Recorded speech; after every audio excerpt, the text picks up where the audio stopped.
গাছ এটা হচ্ছে আমাদের কাঁঠাল গাছ। এটা থেকে এখন কাঁঠাল পেরেছিলাম। এটা নিরামিষ তরকারিতে দেওয়া হবে। অনেক বড়, কিন্তু এখানেও আছে অনেক কাঁঠাল গাছ। এদিকে আছে অনেক রবার বাগান। এদিকে এটা হলো আমাদের বাড়ি। অনেক আম গাছ, এদিকে গয়াম গাছও আছে।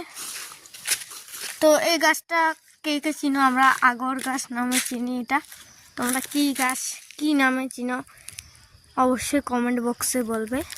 এটা আগর গাছ নামে চিনি আমরা। আরও একটা আছে এই ঠাকুর ঘরের পিছনে। এটা ছিল আমাদের আগের ঠাকুর ঘর, এখন হচ্ছে ওই উপরে ছাদের উপরে ঠাকুর ঘর। ও এদিকে একটা আগর গাছ আছে। এই তো আগর গাছটা, এটা ওখানে চিকন। তো টাটা। আজকের ব্লগটা কেমন লেগেছে অবশ্যই কমেন্টে বলবেন। Tata, thank you.